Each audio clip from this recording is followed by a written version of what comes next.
good afternoon, and welcome to the Living Well program. You can find us here every Wednesday at 1 p.m. on KATB 89.3 in Anchorage, as well as KJLP 88.9 in Palmer. You can also listen live online at katb.org. Also, be sure to check us out on our Facebook page at Living Well Radio. And don't forget, we are available on iTunes. Just download the Living Well podcast there. My name is Cammie, joined by Betty. Happy New Year. Happy New Year, as well as Renee Duncan joining us. Happy New Year. Again in the studio. We love you coming over and Thank just you. having good discussion with us, Renee. Always We're not going to grateful. call her a guest anymore. Nope. We Oh, you're decided- not? No. Nope. Oh, I feel so special. We haven't decided what we're going to call you, but it's not going to be a guest. Just not late for supper. Which means the free water is no longer. That's right. Oh, yeah. Where is my water? There just happens to be one right here. I'm impressed. Thank you. Anyhow, we've had some things stirring for quite some time, haven't we, Betty? Like Well, stirring. I'm kind of jumping ahead Yes. into our show. I want to ask you one question first. Actually, I want to ask you both. Are the trees still up? Yes. Yes. Probably will be up for another 2 weeks. That was so funny. I hear that grudgingly. Do you think most people have already taken their Christmas decorations down? Yes. You do? I A don't. lot of people have. Really? I think that a lot of them wait till the first week of January, most likely. Yeah. I would My assume. intent was to do it yesterday, but Why would you want to give up those beautiful lights in that cheery corner of your room? I don't understand that. you know, that's true. That's true. It is beautiful, but there comes a point where I've had enough.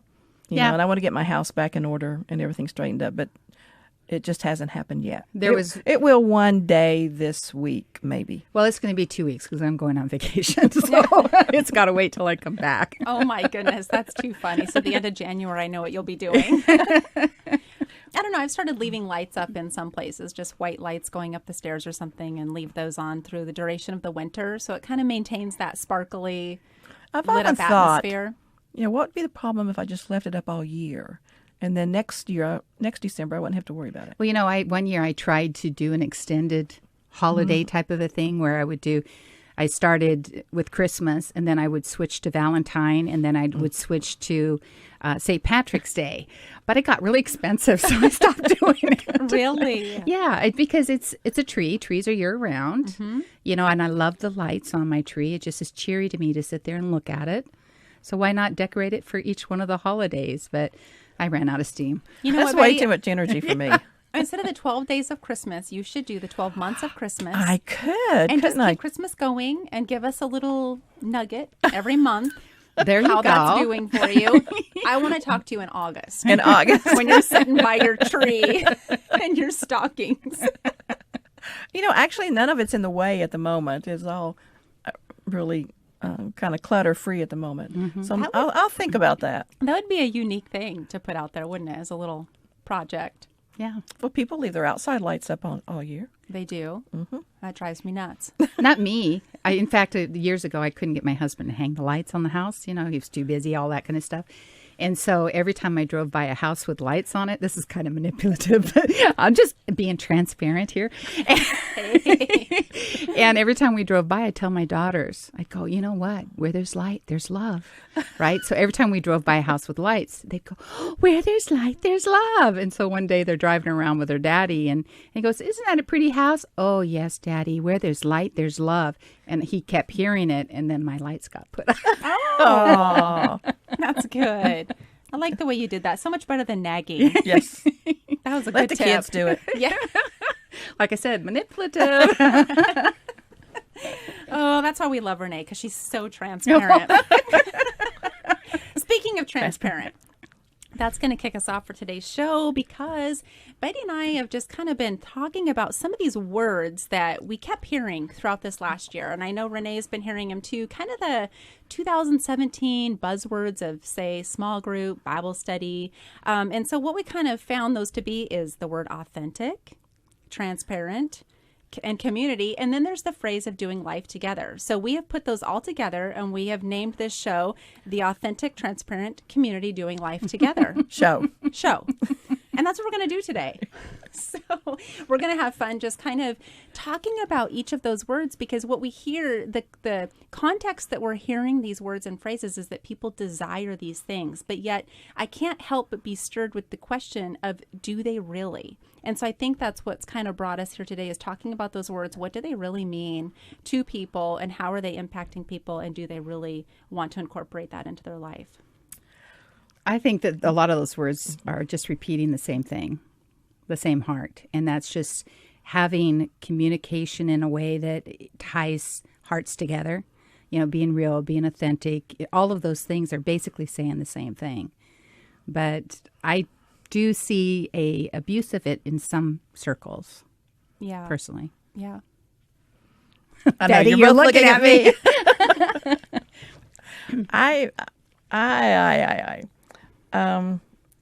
Well, first I went and I looked up the definitions to the words. Of course. Because maybe I had the wrong thoughts about it, but no, I didn't. They mean what I thought they meant. I guess you could say I'm not real fond of these words, only because I don't think, and this is just my opinion, my thoughts. Most people do not want other people to be authentic and transparent. Well, and that's the key, because what we hear and read is a lot about guiding us to be authentic and transparent and how to have community. But then the truth is do other people truly even want that from us? Now, Are they prepared for it? I think it's a little bit different if you're with a small group of people and people that you know and you trust, and they're asking maybe your opinion or your thoughts on things, or have you ever been through certain things before, and you're sharing with them. That's a little bit different than just posting on Facebook. Yeah, posting it on Facebook or with a large group of people in general. So I probably should back up and say that first, that I do see a difference when we talk about social media, or just overall. I don't believe that most people want you to be real, transparent all the time. Yeah, I mean, because really the problem with me is, if you ask how I'm doing, my problem isn't that I'm just okay saying fine. I really say fine because I think that's probably what you want to hear.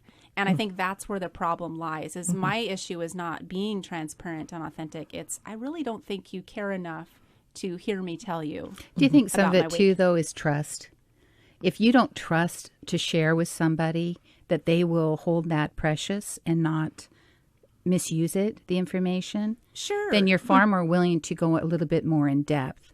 The other thing too is time allotments. Usually when people ask you that, they're like, "Hi, how you doing, Cammie? Oh, good. I'm so glad to see that. See you later, or I'll see you at church."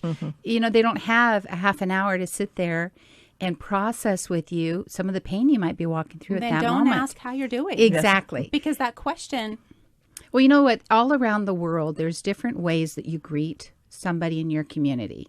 Like in Africa, it was, you always ask about their family. "Hello, how you doing? How is your family doing?" That's how you met everybody. And if you didn't do that, you were easily offended in the situation or caused offense. And in us, here in America, it's, "Hi, how you doing? Oh, good. Take care. Bye." And it all it is a social interaction. When I was at college, I was walking with one guy, and people were going by, "Hi, how you doing? Hi, how you doing?" And the third person, he goes, "Hi, yeah, I'm doing terrible. My dad just died and my dog got run over." And the person just kept walking about another 60 feet, and then all of a sudden they stopped and turned around with this perplexed look, and he just smiled at him and kept walking. Well, has that not happened to you? Yeah. When people will come up to you and they'll say, "Hi, how are you?" And you say, "Oh, I'm not having a really good day," or not too good. And they'll say, "Oh, okay, good." They don't know what to do. Well, they didn't hear. They weren't really listening. Yeah, that's true. They weren't really listening. Yeah. I with me, a lot of it is I'm not really sure that they, like you said, truly want to know what I'm really feeling inside. But also, I think it's because in the past, there's been times where people have abused what I've shared, and they've used that to control situations. And so when that happens, you have a tendency to be a little bit more careful about your deepest feelings that you're struggling with. And then sometimes I just don't know how to verbalize it. Okay, so I hear what you're saying, and I totally agree. So, and I like that you've brought to light that really that's just kind of a social, cultural interaction. And so that brings light why people do that. And that's why I think it's important that we be intentional of kind of seeking a few people out and asking them how they're really doing and providing that time for them to truly share. But I'm not even talking about sharing, the deep things that we're struggling with. I'm talking about maybe I just want to celebrate with you something that's really victorious in my life right now. Do you want to hear that? I when do. you ask how I'm doing. You know what I'm saying? Yes, yeah. Do people want to hear that? I don't know. There's kind of a mix. They have a very short attention span, and if it's not interesting right out of the gate, you lose them. So we're all ADD. Apparently. It is so true. And that's why we're talking about this today, just to kind of bounce these ideas off. I love the different perspectives and insight to it. And you can tell we all have direct experience with it, too. Well, the thing that it brings up, too, is vulnerability. If something has happened in my life that's not good, or if I share it with people, or if I'm struggling with something, are they still going to view me in the same way? That's true. But don't you think also that it has a lot to do with whatever was in my brain before I started talking? It's being that grandparent. It must be. It must be what. I'll claim that at the moment. Yeah, it went out the window. It did. It'll come back. Yeah. It'll come back like a boomerang. Come back. Come back. Well, I think, too, what we're talking about can be perceived differently, like I said, if you're with a small group. I know I have been involved in small groups or life groups or Bible studies, and the leader, if you will encourage to be transparent or to be real, to share your story. That's a little bit different than, as an example, going on Facebook and sharing everything that's going on in your life. I think that's what I was going to go to is the fact that I don't mind sharing if I'm asked. I'm willing to do that. Say, yes, I've struggled with that. This is the time in my life that it happened. This is why it happened. This is how I saw Jesus in the situation, or how he helped me walk through it for a growth purpose. But just to all of a sudden blurt something out, I don't see the value in that. For sure. You know. So I think that's what you're saying is it's a controlled, direct group versus just putting it out there for everybody to read. Like recently, this has really kind of broken my heart. Recently, I've seen several Christians post on Facebook, well, you may hate me after all of this, but I just want to say what I really think. And then they start with filthy language, destroying everything that technically they're supposed to stand for. And if you don't like this, this is tough. This is just how I'm seeing things, and God bless you, bye. And I'm thinking, what was the value of that? Yeah. Really? Well, and, I'm just going to throw this out there without totally articulating my thought, but I have to wonder if Facebook posting hasn't almost become the new text. Because sometimes I see these posts put out there, and isn't that something you would text your friend and ask, or text your mom, or whomever you have in your life, or share, hey, this is what's going on with my child, or whatever, and get some advice that way? Are we just putting on social media what really should be more of a private conversation with somebody we trust and can truly get wisdom and counsel from? Well, I'm sure there's a bunch of millennials out there that are really laughing at us because we're talking so much about Facebook, because it happens in Twitter and Instagram and all of these Snapchats, all these other things. I think a lot of times it's a validation. They want to be validated for what they're feeling. And yes, I do think that a lot of the material is things that you used to discuss with your close friends and your family members. But the problem is we are now in a place in society where Facebook, Twitter, Snapchat, etc., is our friends. So to us, to so many people, that's where they get their feedback. That's where they get their instruction. That's where they get their guidance, is from all the friends that are out there floating around in no-no land. And it can create a real big problem. Yeah. Cammie and I were talking about this earlier, that a lot of it probably could be my age and how I was raised. No. I think so. I think that... I wasn't talking about that. I would never go there. But that's what Betty was saying. I was just being authentic, transparent. I appreciate you being real. But when I was growing up, we were raised, whatever is happening in our lives, we take care of it within our own home. We don't broadcast it. We don't broadcast it to anybody, just within our family. And it was just a big no-no. You just did not do it. And I think that is, and I struggle with that, especially when I'm talking to someone that's, 15, 20, 30 years younger than I am. Well, I think that a lot of the stuff, this transparency reel, all of these words that we're throwing out here today, they came from a time where, in the 60s, 70s, 80s, and definitely before that, it was unacceptable, like you said, to air your dirty laundry. Mm-hmm. Your parents didn't talk about sex around you. A lot of kids didn't even see their parents kiss or hug each other back in that era because socially it was unacceptable. And so then you get these kids that are being raised by latchkey parents that don't have a guidance system to help them discern when it's appropriate to share and when it's inappropriate to share.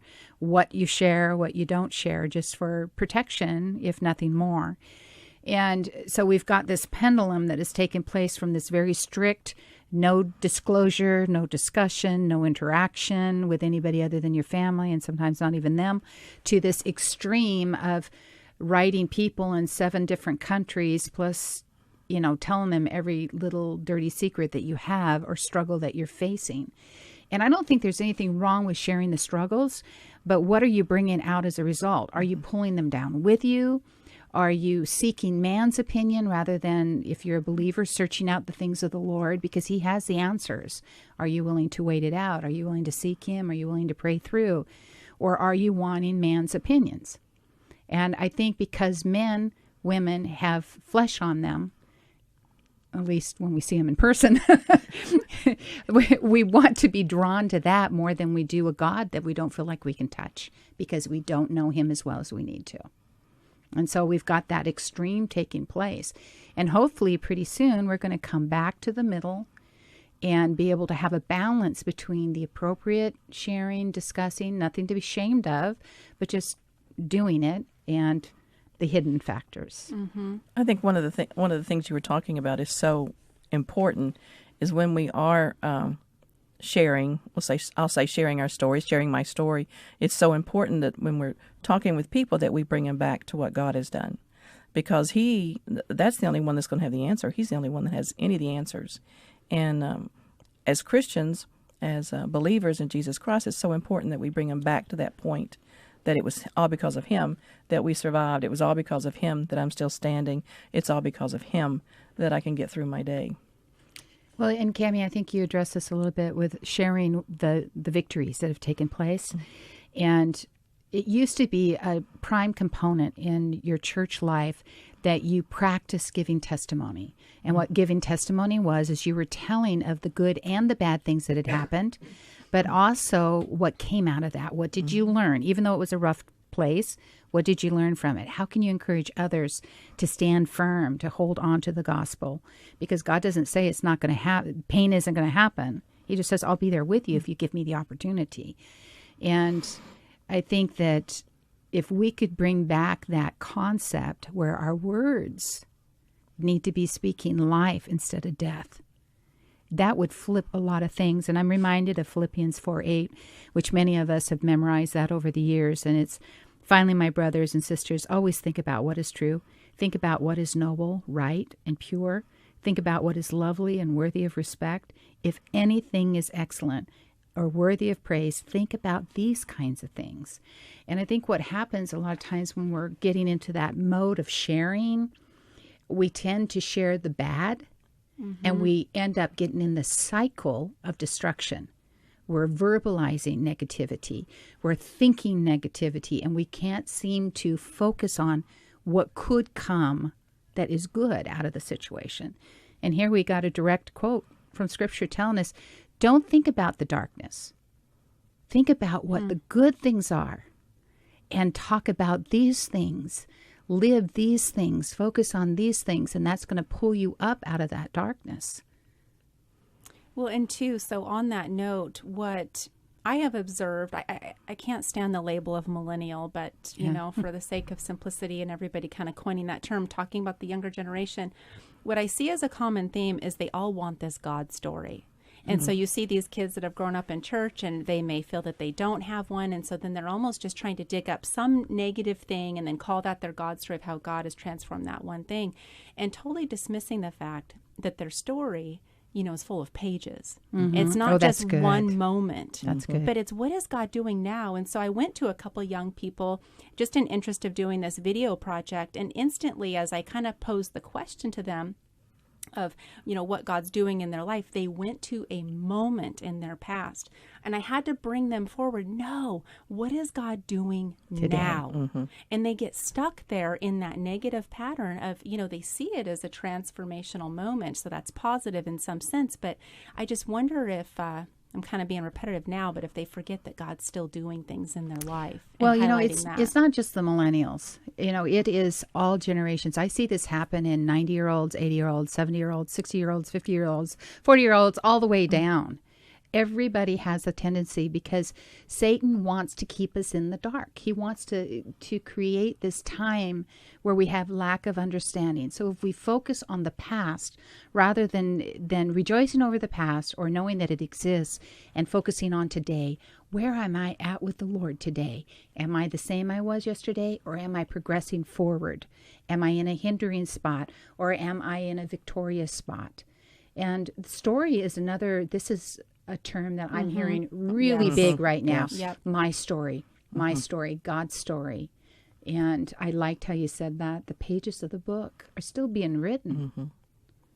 Well, and correct me if I'm wrong, both of you, but, you know, when we talk about sharing our testimony, you know, you want to spend some time in that moment of salvation, but really the greater impact on who you're sharing it with is what God's doing now and how he's still at work. What do you think? Yeah, I agree with you. We used to recommend people when they went to share their testimony, think of it this way.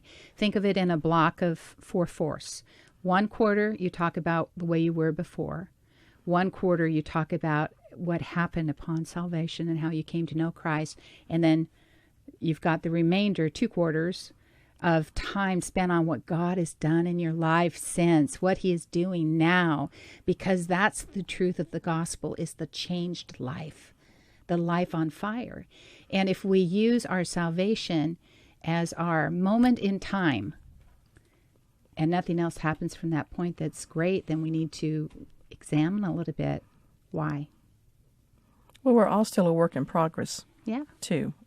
God's not done with any of us yet, otherwise we would not be here. And I would be okay with that. What did you guys, you kind of touched on this a little bit, just more of from a vague standpoint about generationally, what you guys were taught about being authentic, transparent. But I mean, would you be willing to share what did you learn or catch from your own parents in regards to those 2 words? There are some things that are just private. You know, you keep it in-house, so to speak. I learned to trust my parents. I don't know if that's what you're looking for, but I learned to trust them, and I probably have a more difficult time trusting other people, maybe. I don't know. I value family, and I'm not saying that, you know, people that share with everybody do not value their family, but... So in you know, sorry to interrupt you, but I'm not sure I can find the words that I need to ask the question better, but did you feel like while your parents protected, you know, certain things that should have been private, did you also see them being kind of authentic and transparent with, you know, whomever they chose to do that with? Was that modeled for you in some regard? Oh, mine did, yeah. Yeah. They had friends, but if they were going to share their troubles, it was always with, well, my dad had a bunch of brothers and 1 sister, and that's who he would share with. He would call them and talk to them about it. My mom would do the same thing. So I saw it. Yeah, I saw them model it. I think for me, my stepfather was from a Christian circle where everything was very strict, and not strict, but very regimented. And not a true strong relationship with Christ was what was progressed. It was like, you know who God is and you just do these things. You don't have a relationship in fullness. And so he tended to be very quiet, or not sharing if there's struggles. He'd get mad. You'd see that all the time. I'd say that's authentic when you get to experience the anger, the frustrations of the family dynamics. Whereas my mother came from a background where you had relationship with Christ. That was who you went to for your troubles and your problems.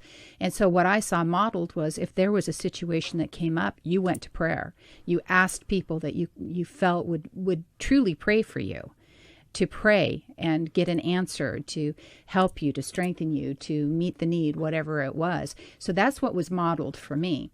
And then that takes me off on a whole other thing when it comes to Facebook. But, so I kind of saw a twist of that, a combination of that. But I think in general, society in the time that I was being raised was part of respecting your family was respecting their stories and not just sharing it with everybody and stuff. Which there again, I'm not saying that that's the only way to go, but I think there's a balance of knowing what to share and when to share it and how to share it and who to share it with. Yeah. And that's what we've lost. There's no no discernment in yeah, that. there's no barriers. There's no boundaries. No boundaries of understanding of what's appropriate, when it's appropriate, and how it's going to benefit or if it's going to tear down. And as believers, we're called to examine the words that come from our mouth. We're called to examine our actions. Do they align with Scripture? If they don't, then what do we do about it? And I'm seeing this merging of the world into Christianity that is robbing us of the truths of the gospel, because it's the cheap grace. Well, you're covered, so who cares? Yeah. So with our last few minutes of this show, we want to leave our listeners with a little bit of a takeaway. Mm-hmm. And we didn't plan this, but I'm going to throw it out there because I think we can come up with a few things. So on that note, I think that that's a great takeaway, is to install some filters mm-hmm. in what we're sharing, either verbally, amongst each other, whether it be small group or with a friend or whatever, or acquaintance. And then there's the social media. So what are some good filters that people could install into what it is that they're communicating? And I'm going to kind of start us off while you guys are thinking of just that self-examination piece. Why am I going to share this? What is my motive? And only you can answer what your true motive is. Is it to create envy in others? Is it, to get people to feel bad for you? Gain favor. Mm-hmm. To, what did you use the word earlier? To be validated mm-hmm. is a huge one. So that self-examination of just really asking myself, why am I about to share this, or why am I about to post this? You guys have anything else that we could install as a good filter? Maybe am I trying to manipulate a situation? Okay. I've been sitting here thinking about, I told you I looked up the definitions for the words, and I've been sitting here thinking about the scriptures that talks about that, not to hide our light, let our light so shine.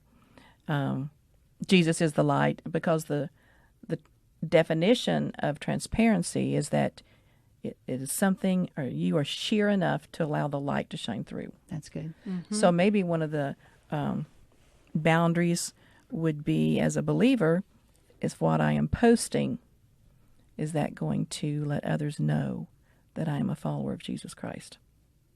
What am I saying? What am I posting? What am I sharing? What am I Snapchatting? Does that allow the light of Jesus to shine through? Good. I like it. I think that for me, stopping and pausing before I do something, and then what comes to mind is Psalms 19, verse 14. It says, I hope my words and thoughts please you, Lord. Mm-hmm. And you are my rock, the one who saves me.